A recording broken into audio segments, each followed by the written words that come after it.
Okay, let's go over what today will be about. All right, that was a bad intro, but let's keep going. Um, so today I'm going to show you all the things you need to know before you start the assignment that I'm assigning to you. It'll be on Deltamath. There'll be links in the description. It'll all be a review. I'm kind of going easy on you guys because I know the scenario is kind of weird. It's been a long time since you've been at math, but you will need a paper and a pencil to effectively study this. Um, and especially when you get to Deltamath, having scratch paper will just make it a lot easier. But let's go over the four rules. There'll be three that I'll cover at first. We'll go over some examples, then I'll show you the last rule you need to do the entire assignment. And I'm actually going to use some problems that'll be on your Deltamath assignment. So let's see. To add exponents, you need things to be multiplying together. So if you have x to the a times x to the b, that equals x to the power of a plus b. Okay, so you add them together up top, and using really simple numbers for an example, 2 to the power of 3 times 2 to the power of 7, okay, is going to be 2 to the power of 3 plus 7 is 10. Okay, this is all review. You guys probably know this already. The next example is a little bit more tricky, and it's kind of something that not a lot of, we don't cover that much. We haven't covered that much in our class. Um, so let's go over an example. If you have x to the power of a divided by, okay, so here this is division going on, divided by x to the power of b, it's going to be equal to x to the power of a minus b. So multiplication leads to addition, division leads to subtraction. Okay, so let's go over an easy number example of that. 2 to the power of 7 divided by 2 to the power of 3 is equal to 2 to the power of 7 minus 3, which is 2 to the power of 4. Okay, now there is one tricky scenario because on Deltamath, they don't want any negative exponents. So you might be wondering, well, what if I get the specific problem? What if I get 2 to the power of 3 divided by 2 to the power of 7? What do I do then? Because 3 minus 7 is negative 4, and they don't want negative exponents. They want positive exponents only. So we're going to have to leave this as a fraction, and I'll show you how I kind of think about this. This will be equal to 1 divided by 2 to the power of 7 minus 3, which is 1 divided by 2 to the power of 4, which is kind of what 2 to the power of negative 4 means. It's a reciprocal, the fraction flips. That's not really how I think about it. How I think about it is, and I'm regretting using the power of 7, and you'll see why here in a second. This is the way I think about it. If I have 2 to the power of 3, that's 2 times 2 times 2, 3 times. Right. If I have 2 to the power of 7, that's going to be 2 times 2 times 2 times 2 times 2 times 2 times 2. 1, 2, 3, 4, 5, 6, 7. Okay, so we have 3 on top and 7 on bottom. These 3 will cancel, leaving just 4 on the bottom, which is exactly what we got before. So that's the way I like to think about it. If you have more in the denominator, they're going to end up in the denominator. I have more 2's on the bottom, so they're all going to end up on the bottom. And all the ones on the top, the numerator, will be canceled out. Let's see, last rule and last example before we jump into some example problems, some actual problems that you'll see on Deltamath, is this one. When do I multiply the exponents together? Not adding, not subtracting, but multiplying them. Okay, the reason you know where to do this is whenever you have something to the power of something else. So here I have x to the a, all of that to the power of b, I have to multiply those exponents together. So let's see, using the same numbers even. Let's do 2 to the power of 3 to the power of 7. That'll be equal to 2 to the power of 3 times 7, which is equal to 2 to the power of 21. Okay, so hopefully, and you can pause your screen here to help you with the Deltamath. Hopefully this will be enough to carry you through the first half of the assignment. We'll do a couple problems right now, and then we'll move on to rule number 4. Okay, first example we're going to do, and yes, this is literally the first problem on your Deltamath assignment. I believe so anyway. I think so. Yeah, I believe you will actually do this problem on Deltamath, so make sure to pay attention. Let's see, express the following fraction in simplest form using only positive exponents. Now, on the Deltamath assignment, you'll have 5 problems that are going to be the same for everybody, and then 5 random problems, but they're all, the first 10 problems that you do will all have the same direction. Express the following fraction in simplest form using only positive exponents. So let's see, simplest form is important. Only positive exponents is also important. That's what I was talking about earlier with that division example. Only positive exponents. So what we have to do is take 15q and say, I mean, we just have to simplify this fraction. Let's just put it that way.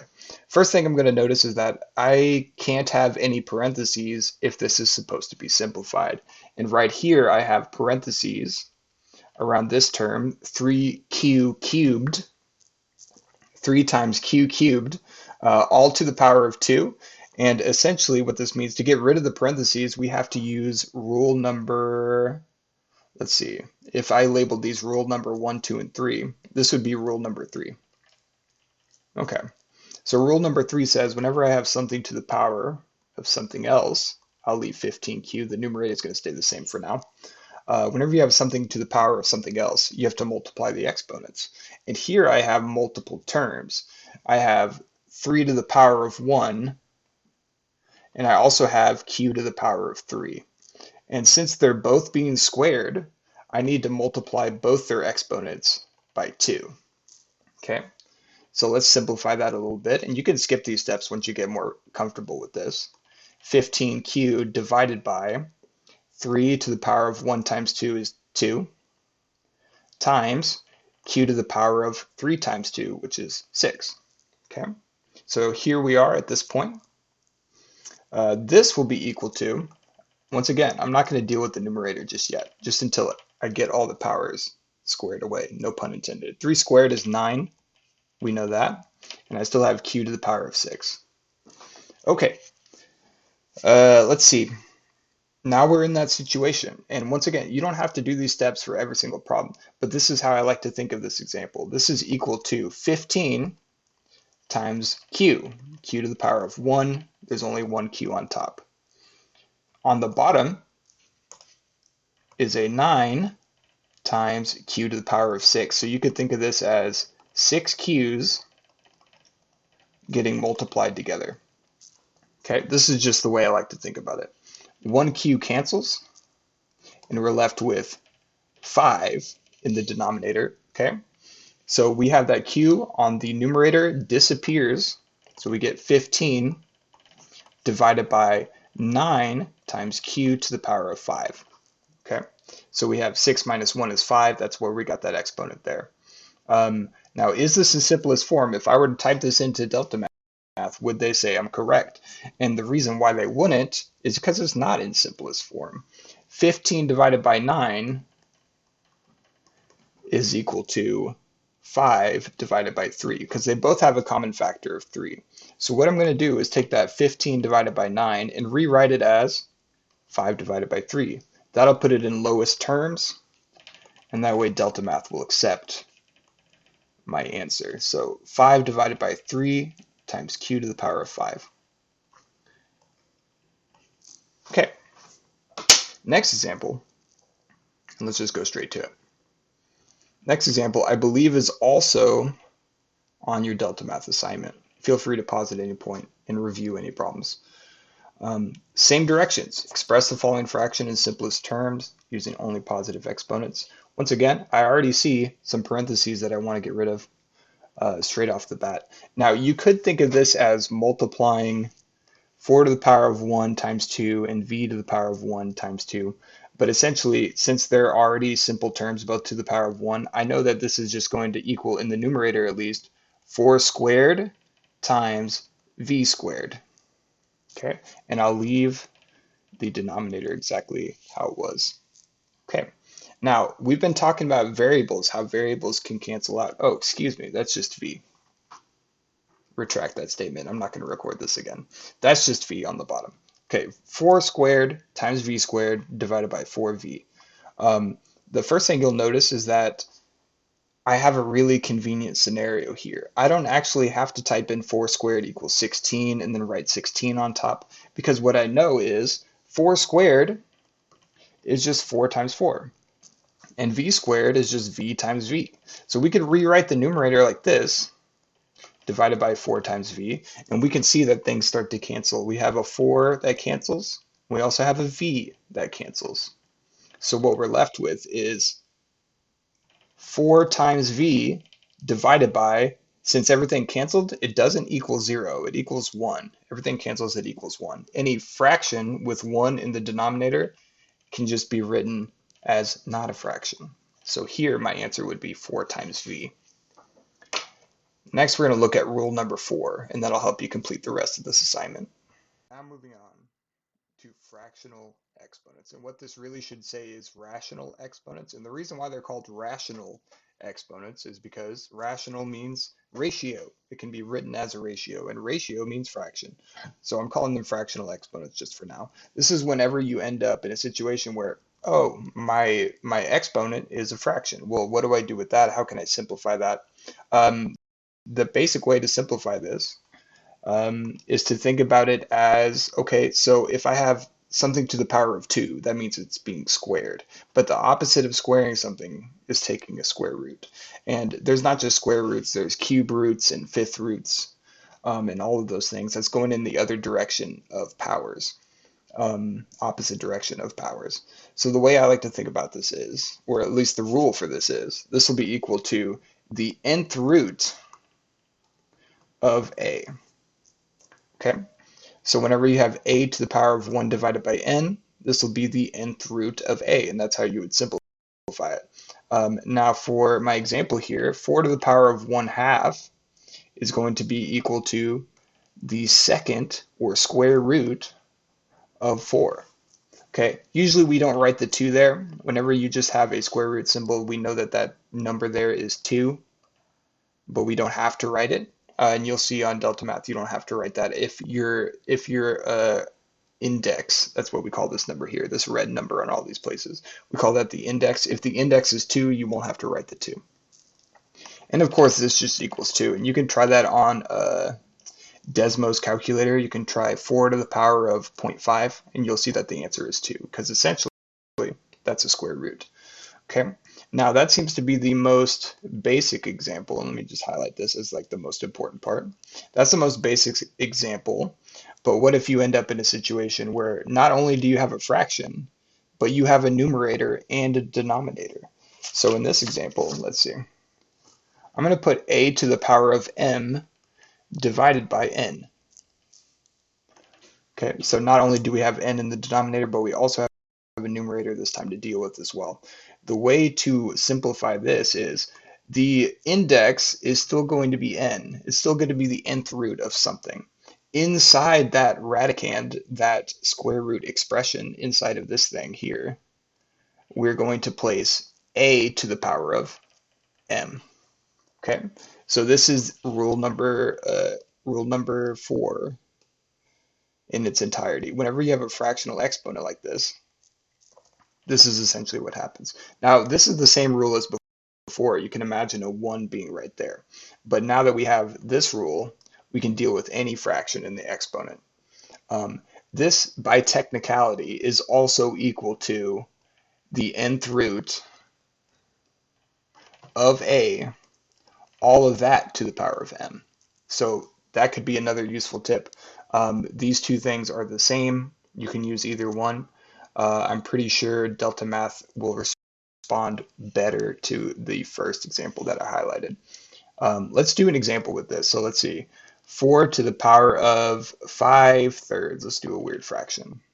Now the number in the numerator is going to go inside of the radicand, and the number in the denominator is really what we're looking for. That's going to go into the index place. So this is equal to the cube root, that's where the cube ended up, the cube root of 4 to the power of 5. So hopefully you see that this pattern sticks together. It holds for almost all numbers, and these two patterns will get you through the last part of the assignment, which I'll go through some examples of right now. Let's see. Here is a question I pulled straight from Deltamath. Write the expression in radical form. Radical form is going to be where you have a radical. By the way, a radical just means that square root symbol. That's what a radical is. If you have the square root of a, you can call that expression right here, that's a radical. So radical form is going to be, I need to rewrite this fractional exponent as, like just as we explained before, as the nth root of a to the power of m. Okay, so we need to rewrite it in that form. So let's see. Remember that the denominator becomes the index. So this is going to be equal to the fourth root of x to the power of 5. It's really that simple. You just place the numbers where they need to go. Remember, the only thing that matters here is where do the numbers go when you simplify it. The denominator has to go into the index. The 5 has to end up inside the radical itself. Okay, so pretty simple example. Notice that they have tools for you to type these types of equations in. And I believe there's even an equation toolbar that'll help you out with that as well. So feel free to use that as well. Let's see, another example. Once again, we're changing this to radical form. I always start with the denominator, the number on bottom of the fraction, because that is your index, goes on the outside of the radicand. So this is the 7th root of x to the power of 3. And we would just type that in down here. Notice that you have to use this tool to put 7 as your index. The other tool is for square roots, so I'll highlight that here. That's for 2 only. For index 2 only is when you would use that button. Okay, let's look at an example where we start with the radical form and we want to change it to exponential form. So those are the two forms. We want to take something that looks like this, the nth root of a to the m, and change it to exponential form. And exponential form, as you might have guessed, is writing it as an exponential. So we're going to have a to the power of m divided by n. Okay, so that's how you would write an exponential form, and I believe there'll be more math tools for you to write these fractions and such. If you have any issues with that, feel free to shoot me a message or to on Canvas or email me, either way, if there's any issue with the Deltamath assignment. Once again, we're all new to this. So let's see. Now, instead of looking for the denominator, I'm looking for the index, because I know that will end up in the denominator. And you might be thinking, well, okay, so where's m in this situation? Well, m is just 1, okay, because x is just equal to x to the power of 1. So we know that my numerator will be 1. So this will be equal to x to the power of 1 divided by 5. Okay, once again, your index and denominator switch places. Okay, I mean, your index and denominator are the same number. They're both 5. And your power will end up in the numerator. That was the 1. So that would be the answer for this question here. Let's see. That'll be an exponential form. Last example for this video. Just a little bit more complicated. We're still going to exponential form. Still need it to look like this. Okay, so all we have to do is rewrite this as a exponential, meaning that I need all of my stuff in the exponents. No more radicals. I want it as exponential. So let's see. Using the pattern straight from here, this is equal to x to the power of 4 divided by 3. Notice that, once again, my index ends up in the denominator. This time I actually did have a power here already written that ends up in the numerator. Okay, so let's see. I'll do a quick summary and then we'll talk a little bit more about your assignment and then you guys can get started. Okay, if you're doing the Deltamath assignment, I recommend pausing your screen here, getting out a piece of scratch paper and writing down all 4 of these rules. I already wrote out first 10 problems, you're going to need rule 1 through 3. The last 5, you're going to need that rule number 4 to convert in between those 2 forms. I've never done this before, so if you have any problems with Deltamath or anything like that, make sure to send me a message. asking me about it. I will put down in the description the link to Deltamath. If you've never used Deltamath before, I'm also going to put my teacher code down in the description for you to sign up. Make sure you select the correct class period so that way I can find you and your work. I'm going to be pretty lenient on the number of attempts per problem, but give this your best shot. I'm hoping you get this done by Thursday or Friday, so that way I can post another video and you guys can work on something else. For the time being, best of luck to you. Email me if you have any questions. Send me a message on Canvas. It's actually much faster. Subscribe and have a good day.